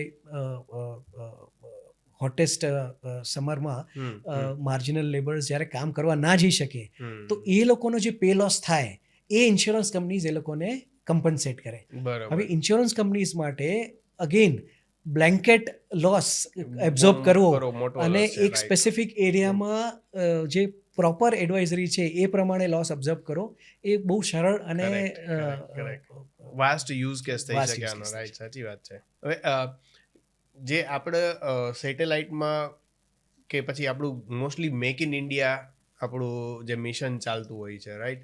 તો તમારી સેટેલાઇટ્સ બધી મેડ ઇન ઇન્ડિયા 100% હોય છે કે પછી અમુક કમ્પોનન્ટ્સ ઉપર તો હજુ બી આપણે રિલાય કરવું પડે બહારની કન્ટ્રીઝ ઉપર? અત્યાર સુધી ઈસરોએ પણ ઘણું બધું બહારની કંપનીઝમાં આના કમ્પોનન્ટ્સમાં રિલાય કરવું પડતું, હજી કરે છે. અચ્છા. પણ હવે મહદઅંશે આપણા સેટેલાઇટ કમ્પોનન્ટ્સ પણ ઘણા બધા ઇન્ડિયામાં મેન્યુફેક્ચર થવા માંડ્યા છે. એટલે અમુક ડિટેક્ટર્સ જે છે એ હજી ઇન્ડિયામાં નથી મેન્યુફેક્ચર થતા, એ આપણે બહારની કન્ટ્રીમાં જ ડિપેન્ડન્ટ થવું પડે છે. પણ હવે જેમ જેમ આપણું આપણે જેને કહેવાય જે ચિપ ડિઝાઇનિંગ અને સેમિકન્ડક્ટર ઇન્ડસ્ટ્રીઝ જેવી રીતે આવી રહી છે, એ સેમિકન્ડક્ટર અને ઇલેક્ટ્રોનિક્સ મેન્યુફેક્ચરિંગ જેટલું વધારે પ્રમોટ થશે એટલું આપણે એટલે બીકોઝ એની ડિપેન્ડન્સી આ સેમિકન્ડક્ટર ઇન્ડસ્ટ્રી ઉપર છે એટલે આપણે નથી થતું એવું છે, એટલે આપણે બહારથી વધારે કરવું પડે છે. સો જેમ જેમ આપણું સેમિકન્ડક્ટરનું પ્રોડક્શન ઇન્ડસ્ટ્રીનું ડેવલપમેન્ટ થશે એમ એમ એ આપણું in-house development within the India બનાવવાનું સ્ટાર્ટ થશે. હમણાં જ 2 દિવસ પહેલા એક ઇન્ડિયન સ્ટાર્ટઅપે ફર્સ્ટ એવર પ્રાઇવેટ કંપનીએ સોલાર પેક ફોર સેટેલાઇટ્સ એવું એક ડિવાઇસ બનાવી અને હમણાં આ સ્કાય રૂટના સેટેલાઇટમાં જે લોકોએ સ્પેસમાં લોન્ચ કર્યું અને દે વેર વેરી સક્સેસફુલ. અને એ સ્પેસમાં એ બેટરી પેકે કામ કર્યું, એટલે સ્પેસ હેરિટેજ બી એ લોકોને મળી. તો આવા વધારે ને વધારે સ્ટાર્ટઅપ્સ ઇનોવેશન કરતા જ રહે છે અને વધારે ને વધારે સેમિકન્ડક્ટરની એસેમ્બલી અને મેન્યુફેક્ચરિંગ જેટલું પ્રોડક્શન વધશે એ આપણે ઓછામાં ઓછું એટલું ડિપેન્ડન્સી ફોરેન કન્ટ્રીઝમાં ઓછી થશે. ઓકે. સ્પેસ ટેક કે ડીપ ટેકનું જ્યારે વાત આવે તે જનરલી પહેલાં લોકો સિલિકોન વેલી પ્રિફર કરતા હોય, દેન આફ્ટર ઇન્ડિયામાં બેંગ્લોર. તમે અમદાવાદ કર્યું, વાય? અમદાવાદ તમને અગેન નવી લાગશે કે સ્પેસ ટેક હબ થવા જઈ રહ્યું છે. જેમ બેંગ્લોર આપણે આઈટી માટે પ્રખ્યાત છે, બેંગ્લોર ઇવન સ્ટાર્ટઅપ્સ માટે સૌથી મોટું ગ્રાઉન્ડ છે. જેમ મુંબઈ આપણે ફાઇનાન્શિયલ માર્કેટ કહીએ છીએ, એમ આવનારા દિવસોમાં અમદાવાદ એક સ્પેસ ટેક હબ તરીકે ડેવલપ થઈ શકે છે. એના મુખ્યત્વે 2-3 તમને કારણ કહું. ઈસરોનું મોટું જે એસ્ટાબ્લિશમેન્ટ છે એ અમદાવાદમાં છે. ડૉક્ટર વિક્રમ સારાભાઈની જે હેરિટેજ હતી, વિક્રમ સારાભાઈ તમને ખબર છે કે he was the father of space missions for India, એ અમદાવાદના હતા. એમણે ઈસરોનું ગઠન અમદાવાદ કર્યું. એટલે જે મેઇન ફેસિલિટીઝ છે ઈસરોની, એક તો છે અમદાવાદ, બીજી બેંગ્લોર અને ત્રીજી ત્રિવેન્દ્રપુરમ, જ્યાં આપણે શ્રીહરિકોટા જે કહીએ છીએ launch vehicle. Bangalore is known for launch vehicles, Sriharikota for the launch pads કે જ્યાંથી લોન્ચ કરી શકે, અને અમદાવાદ પેલોડ માટે પ્રખ્યાત છે. તો અમદાવાદમાં એટલું બધું ટેલેન્ટ અવેલેબલ છે બિકોઝ ઓફ ઈસરો. આપણા ઘર આંગણે જ આટલા બધા સાયન્ટિસ્ટો કામ કરી રહ્યા છે. ઇનસ્પેસનું હેડક્વાર્ટર અમદાવાદમાં થયું. એટલે આ જે ઇકોસિસ્ટમ જે ડેવલપ થઈ રહી છે, ગુજરાત સરકાર પણ આના માટે ઘણું એગ્રેસિવલી કામ કરી રહી છે. એક સ્પેસ પાર્ક ખોરજમાં ડેવલપ થવા જઈ રહ્યો છે. ઘણી બધી ફેસિલિટીઝ ત્યાં, ટેસ્ટિંગ ફેસિલિટીઝ અને clean room facilities, huge clean room facilities થવા જઈ રહી છે. એટલે અમદાવાદને તમારે બિલકુલ અવોઇડ કરી શકાય છે નહીં. અને બીંગ અ ગુજરાતી આપણા માટે તો આ બહુ જ પ્રાઉડની વાત છે. અને બીજું એન્ટરપ્રિન્યોર જે લોહીમાં છે, રાઈટ. એટલે તમે રાજકોટના છો, તમને ખ્યાલ હશે જે એન્જિનિયરિંગ ટેલેન્ટ જે રાજકોટની છે એ ઇટ ઇઝ એક્ઝેમ્પલરી, રાઈટ? આપણે તો એ પ્રમાણે અમદાવાદ ડેફિનેટલી ઇન્ડિયાનું સ્પેસ ટેક સિલિકોન વેલી થવા જઈ રહ્યું. વાહ, ખૂબ જ સરસ. અને આપણા માટે બહુ જ ગૌરવની વાત છે કે જેમાં આપણે આગળ વધીએ અને આપણા જ યંગ ફાઉન્ડર્સ છે, સ્ટાર્ટઅપ્સ જે છે, આ જે ડીપ ટેકમાં ખૂબ જ આગળ વધે અને ગવર્મેન્ટ સાઇડથી બી એટલો જ બેનિફિટ લે અને કંઈક ને કંઈક દેશ માટે સારું કામ કરે. બિલકુલ. સરસ. તો ઉર્મિલભાઈ, સેટ લિયો પહેલાંની મારે તમારી જર્ની જાણવી છે. તમે એક સાયન્ટિસ્ટ નથી, એક કોઈ technical background I think so નથી બિલોંગ કરતા, રાઈટ? અને એક સ્ટ્રેટેજિસ્ટ છો અને એક સેટેલાઇટ કંપની તમે જોઈન કરી, આઈ મીન ફાઉન્ડ કરી, તો કેવી રીતે બધું આખું એસ્ટાબ્લિશ થયું તમારું? તમે ફાઉન્ડર્સ કેવી રીતે ત્રણે મળ્યા? અ, કોઈ બી એક સ્ટાર્ટઅપમાં હું એવું માનું છું કે જે ફાઉન્ડિંગ ટીમ છે ને એમાં જો રાઈટ કોમ્બિનેશન હોય ને એક્ઝેક્ટલી. તો બહુ જ એક સક્સેસ રેટ ઓલમોસ્ટ ડબલ થઈ જાય છે. એનું કારણ છે કે ખાલી કોઈ બી ડીપ ટેક કે કોઈ ટેકનિકલ ઇનોવેશન એકલું સક્સેસ નો ક્રાઇટેરિયા નથી. ટેકનોલોજી ઇનોવેશન સાથે સાથે તમે એની જે માર્કેટ એક્સેસ કે જે માર્કેટિંગ કેપેબિલિટીઝ કે તમારી બિઝનેસ સ્ટ્રેટેજી જે છે એ એટલી જ ઇમ્પોર્ટન્ટ છે. જો તમારી ફાઉન્ડિંગ ટીમમાં તમે એ વસ્તુને ડિસ્ટ્રીબ્યુટ કરી દો, એટલે મારા ડૉક્ટર નરેન્દ્ર ઘોષ કમ્પ્લીટલી ફોકસ છે સેટેલાઇટ અને પેલોડના ટેકનિકલ એરિયાઝમાં. શ્રવણ છે મારો બીજો ફાઉન્ડર, એ ટેકનો કમર્શિયલ છે, એને સેટેલાઇટ ઇમેજીસ જીઓ સ્પાશિયલમાં 15-20 વર્ષ કામ કર્યું છે કે જે જીઆઈએસ ટેકનોલોજી છે કે આ સેટેલાઇટ ડેટાને આપણે કઈ રીતે નોર્મલ યુઝ કેસીસમાં ટ્રાન્સલેટ કરી અને હ્યુમેનિટી માટે કે સિટીઝન્સ એટ લાર્જને કઈ રીતે ઉપયોગ થઈ શકે એનું એક ખાસો અનુભવ છે. મને ઓવર પીરિયડ ઓફ મારે લગભગ 20-25 વર્ષના અનુભવ પાર્ટનરશિપ્સ કઈ રીતે ડેવલપ કરવી, બિઝનેસને કઈ રીતે સ્કેલ કરવો. મેં જ્યારે મારું લાસ્ટ અસાઇનમેન્ટ હતું એ કંપનીને અમે ઓલમોસ્ટ ઝીરોથી અત્યારે 600-700 કરોડનું રેવન્યુ પર જ્યારે મેં છોડી ત્યારે લઈ આવ્યા હતા. તો કઈ રીતે કલ્ચર બિલ્ડ કરવું, કઈ રીતે કંપનીને એમ્પ્લોયી જે છે એ રિટેન્શન છે, એમ્પ્લોયી રિટેન્શનથી માંડીને બિઝનેસ સ્ટ્રેટેજી એ કઈ રીતે કરવી એ બી એટલું જ ઇમ્પોર્ટન્ટ છે. એટલે હું માનું છું કે આ ત્રણેય પાસા અમારા ત્રણેયના એ જે ડાયવર્સ બેકગ્રાઉન્ડ હતા એ બહુ જ ઉપયોગી છે કોઈ બી બિઝનેસને અમુક સ્કેલ માટે પહોંચાડવા માટે. એટલે એ રાઈટ સાઈડ ઓફ કોમ્બિનેશન છે. વાત કરું તો કઈ રીતે સેટેલાઇટ બિઝનેસમાં આવ્યા, તો મેં તમને કીધું એમ કે અમારું ટાર્ગેટ હતું કે અમે કઈ રીતે કોઈ એક પ્રોબ્લેમને પકડીને કઈ રીતે એનું ટેકનોલોજી લેડ સોલ્યુશન લાવી શકીએ.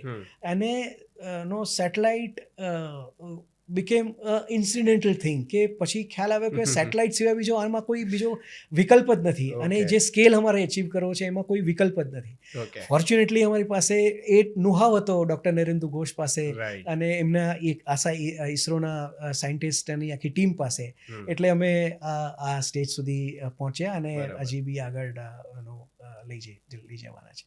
ઓકે, તો એઝ અ સેલ્સ કે સ્ટ્રેટેજી માસ્ટર તમે જ્યારે તમારા કોઈ ડિસિઝન લેવાના હોય, બેઝિકલી ત્રણેય લોકો તમે જે કોઈ ડિસિઝન લો છો કંપનીમાં એ કેવી રીતે તમે એસ્ટાબ્લિશ કરતા હોય? અમુક ઘણા ડિસિઝન ટેકનિકલ હોય, અમુક સેલ્સ રિલેટેડ હોય અને અમુક જે go to market, I think go to market બી તમે જ હેન્ડલ કરતા હશો, રાઈટ? તો એ કેવી રીતે તમે બધું જોવો છો ઇન્ટરનલી? ક્યારેક એવા કોઈ ડિસિઝન લેવાતા હોય સેલ્સના કે જ્યારે બીજા ફાઉન્ડરને એમ થતું કે ના ભાઈ આ ના કરવું જોઈએ. તો આ અગેન આ ઓલમોસ્ટ એવરીડે વાળો પ્રશ્ન છે અને લગભગ રોજ આ પ્રશ્ન અમારા ત્રણેય વચ્ચે ચર્ચાતા હોય, ખેંચાતાણી બી થાય, હેલ્ધી ડિસ્કશન્સ થાય, હેલ્ધી મતભેદો થાય. અને પણ ફાઇનલી જો ધ્યેય તમારો એ છે કે કંપનીને તમારે અમુક સ્કેલ પર લઈ જવી છે. એના માટે થઈને તમારે ટેકનોલોજી ઇનોવેશન તો લાવવાનું જ છે, સાથે સાથે તમે કસ્ટમર તમારો ની રિક્વાયરમેન્ટ શું છે એને બેલેન્સ કરીને ચાલો તો આ બધા નિર્ણયોના જવાબો બહુ સરળ થઈ જતા હોય છે. એટલે કસ્ટમર ફોકસ કરતાં બી અત્યારે જ્યારે અમારી પાસે હજી કસ્ટમર્સ નથી ત્યારે યુઝ કેસ ફોકસ કે ઇમ્પેક્ટ ફોકસ, કે કોઈ બી ટેકનોલોજી ઇનોવેશન જ્યાં સુધી ગ્રાઉન્ડ ઇમ્પેક્ટને આપણે પ્રૂવ નહીં કરીએ ત્યાં સુધી it is a science lab project. આપણે કોઈ અત્યારે અહીંયા અમે ત્રણેય જણા એટલા તો ક્લિયર છે કે કોઈ સાયન્સ પ્રોજેક્ટ કરવા માટે બેઠા નથી. આપણે ફાઇનલી એક બિઝનેસ ક્રિએટ કરવાનો છે with help of technology. Correct. Right. તો એ જ્યાં સુધી એ વસ્તુ ક્લિયર છે, એ પાથ નો ક્લિયર છે, ત્યારે આ નિર્ણયો થોડા સરળ થઈ જાય. પણ યસ, ઘણા બધા ટ્રેડ ઓફ્સ હોય. ઘણી જગ્યાએ ટેકનોલોજી માં કંઈ કરી છૂટવાની જિજ્ઞાસા હોય કે આ ટેકનોલોજી તો આપણે ટ્રાય કરીએ જ, અને આ ટેકનોલોજીથી આ એજ આપણે મળી શકે. વર્સિસ મારો પ્રશ્ન એ હોય કે પણ આ ટેકનોલોજીને કોઈ કસ્ટમર્સ હશે આપણી પાસે આ ટેકનોલોજીને યુઝ કરવા? આપણે આટલા પૈસા, આટલી એફર્ટ્સ, આટલો સમય આને આપીશું, પણ ફાઇનલી જો કસ્ટમર્સ જો રેડી નહીં હોય તો એ ટેકનોલોજી અગેન સાયન્સ પ્રોજેક્ટ તરીકે રહી શકે. એટલે આ બધા ડિસ્કશનો ઓલમોસ્ટ એવરીડેના ડિસ્કશનો છે. અને finally you have two apart from your personal choices, જો તમે કંપનીના ઓવરઓલ મિશનને ધ્યાનમાં લઈને ચાલો તો તમને જવાબ હંમેશા એક જ મળી રહે.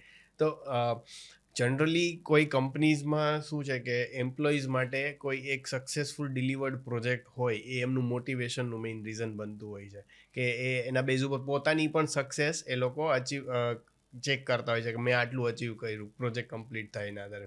Satellite company it's a long duration project કે જેમાં લાંબા સમય પછી એ લોકો કાંઈક એમનું આઉટપુટ જોશે. રાઈટ. 2-3 વર્ષની મહેનત પછી એ જોશે. ત્યાં સુધી તો એ લોકોને એક પ્રોજેક્ટ ઉપર કામ કરે છે એવું છે. તો during this period of time તમે એ લોકોને મોટિવેટ કેવી રીતે રાખો છો?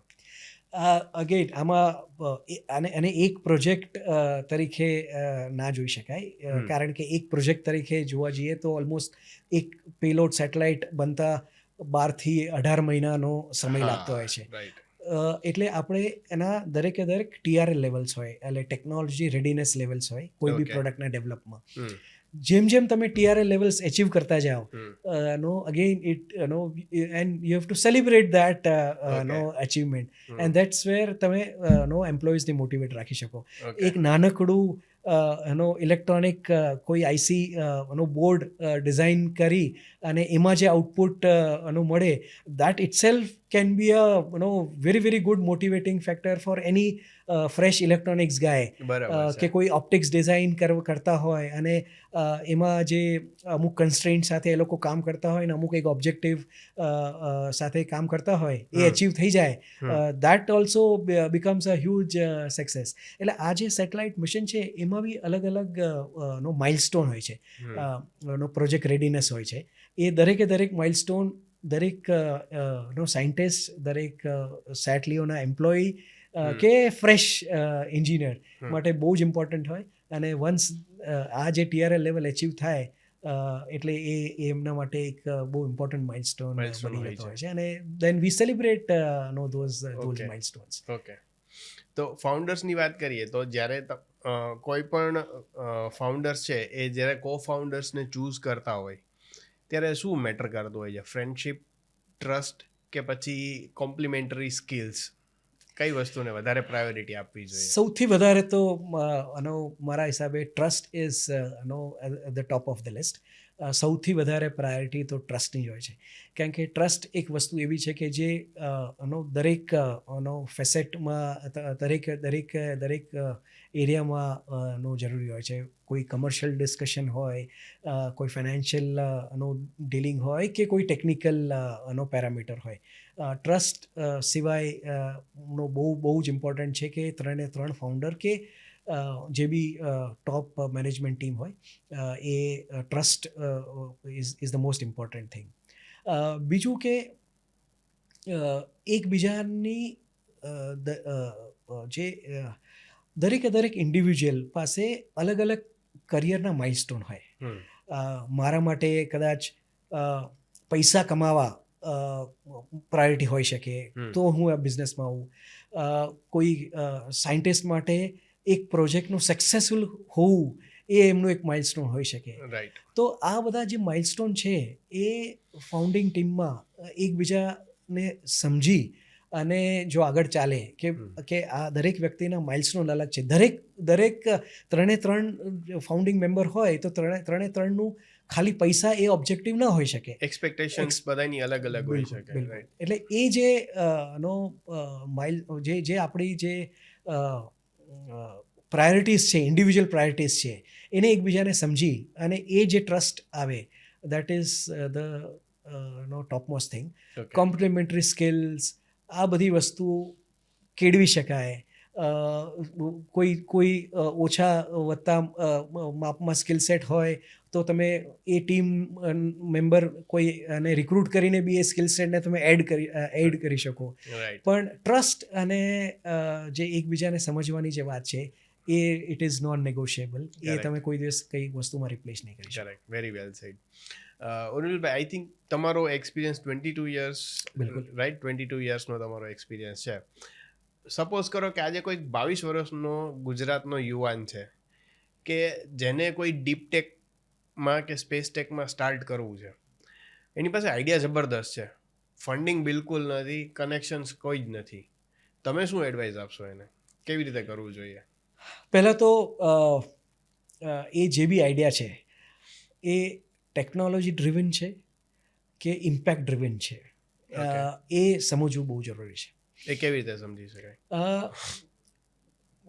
ફાઇનલી હું કોઈ બી ઇન્ડિવિજ્યુઅલ કે કોઈ બી ઇન્ડસ્ટ્રીને પ્રોબ્લેમને સોલ્વ કરી રહ્યો છું કે નહીં એ સમજવું બહુ ઇમ્પોર્ટન્ટ છે.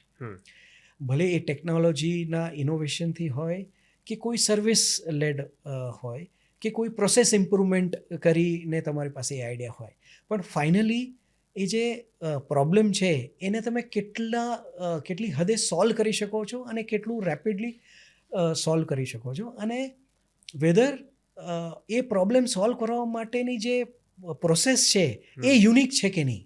Okay, right. એ જાણવું અને એ સમજવું બહુ ઇમ્પોર્ટન્ટ છે. એટલે હું કોઈ બી યંગસ્ટર્સને જ્યારે કોઈ બી ટેકનોલોજી ઇનોવેશન કે ડીપ ટેકમાં કામ કરવું છે, એને જ્યારે એને બિઝનેસ આઈડિયામાં કન્વર્ટ કરવો છે તો પહેલી વસ્તુ એ જ પૂછીશ કે તારો જે આઈડિયા છે એ કેટલો ઇમ્પેક્ટફુલ છે in terms of problem solving, કે ખરેખર કોઈ બી દુનિયાનો કોઈ પ્રોબ્લેમ છે એક્ઝિસ્ટિંગ જેને સોલ્વ કરી શકે છે કે નહીં, અને સોલ્વ કરી શકે તો કેટલા ડિગ્રી સોલ્વ કરી શકે છે, એના પરથી તમને ખ્યાલ આવે કે આ કેટલો સ્કેલેબલ છે ને. Secondly, if it is there, એ ટેકનોલોજી નો ઇનોવેશન માટે તમને રિસોર્સિસ ની કેટલી રિક્વાયરમેન્ટ છે, તમારી પોતાની અન્ડરસ્ટેન્ડિંગ કેટલી છે, તમારી અમુક ટેકનોલોજી અન્ડરસ્ટેન્ડિંગ લિમિટેડ છે તો તમને કોઈ કો ફાઉન્ડિંગ ટીમ મેમ્બરની જરૂર છે કે નહીં, તમે એ વખતથી જ આઈડેન્ટિફાઈ કરવાનું શરૂ કરો. કોમ્પ્લિમેન્ટરી સ્કિલ્સની જે વાત કરી, એ કોમ્પ્લિમેન્ટરી સ્કિલ્સ આપણે મળી શકે છે કે નહીં એ ફાઇન્ડ આઉટ કરો.